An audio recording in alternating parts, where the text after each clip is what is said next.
Now, if you've been watching our coverage of the war in Ukraine these past 6 weeks, you've probably heard me mention something called the Azov Battalion. It's one of the more complicated and controversial parts of the story of Ukraine's defense against the Russian invasion. The Azov Battalion began as a far-right, ultra-nationalist militia that sprung up to fight Russia's invasion of Crimea in 2014. The group was known to have ties to neo-Nazi movements, and its leader was even quoted once as saying Ukraine's purpose was to, quote, lead the white races of the world in a final crusade against Semite-led Untermenschen. Untermenschen being the Nazi term for inferior races. Their members were known to display Nazi iconography on their uniforms, and today that same group has about 10,000 forces fighting Russia across Ukraine. It's been incorporated now into the Ukrainian military and is leading the fight against Russia in places like Mariupol on behalf of a pluralistic, liberal Ukrainian government led by a Jewish president, Volodymyr Zelensky. So like I said, this is complicated.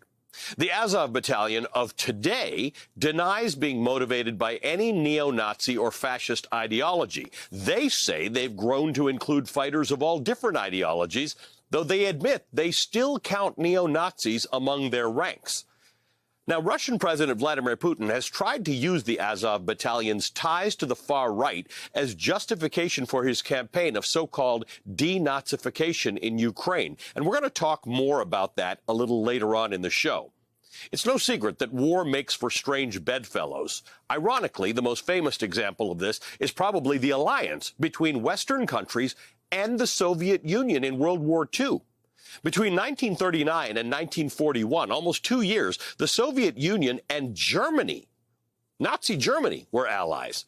That worked until Hitler decided to invade the Soviet Union in 1941. But the question of how to think about the Azov Battalion looms large today. The Washington Post, Sudarshan Raghavan, along with 3 other Post reporters, published a new detailed report today examining the Azov Battalion's role in the current fight against Russia. He interviewed fighters from across the battalion as they shot at pictures of Vladimir Putin for target practice. Some of the soldiers with whom he spoke had neo-Nazi tattoos and espoused far-right ideologies. The leader of the Azov Battalion told the Washington Post that their force now includes writers and other liberals, even members of the extreme left and anti-fascists. Quote, we are at war for the very existence of Ukraine at the moment.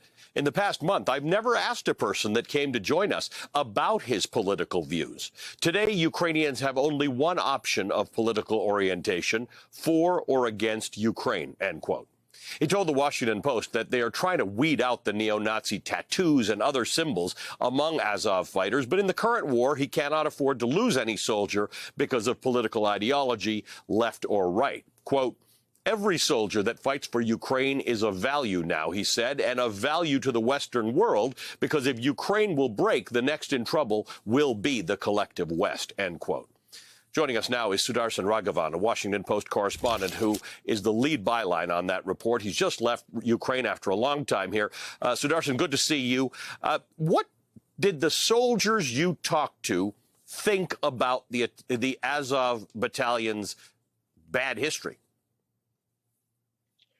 Good to be with you, Ali. So the soldiers we spoke to were pretty much dismissive of these of the Azov's neo-Nazi links. I mean, in fact, everyone we spoke to believed that this was all part of Russian propaganda, and the many of them who joined those who joined the forces had friends already in the forces, and they they didn't perceive their friends as Nazis or other form of espousing other forms of extremism.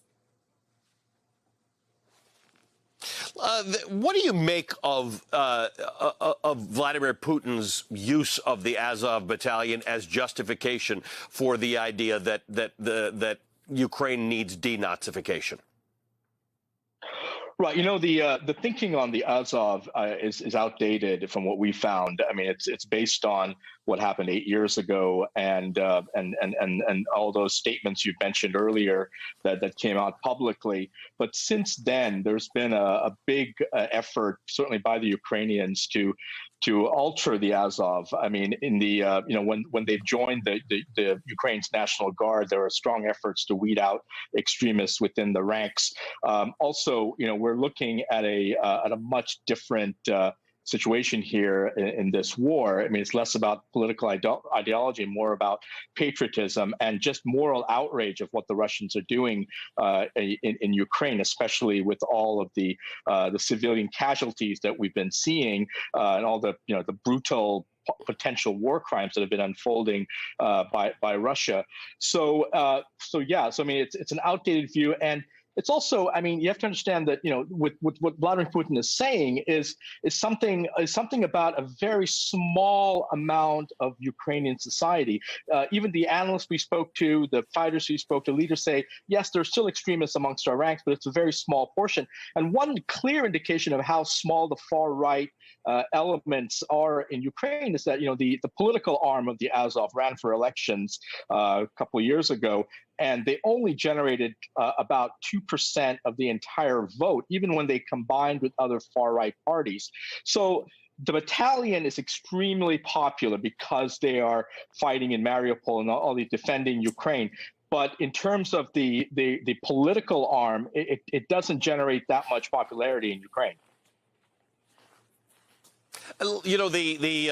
Obviously men of a fighting age are not allowed to leave the country. The president has invited people back. You and I both have run into people in Kyiv or in Lviv who have come from other countries to fight. They may be of Ukrainian heritage. Some of them are Canadians and Americans who come here. Why would anybody join the Azov battalion as opposed to the open invitation to join the Ukrainian military or the National Guard? Right, it's a very good question. I mean, a clear answer is that this is one of the most adept fighting units in Ukraine right now, and they're considered to many Ukrainians heroes, especially because of what their special forces units are doing in Mariupol. They've been able to literally single-handedly hold down, prevent the Russians from taking entire control of the whole city. So there's a lot of goodwill from that.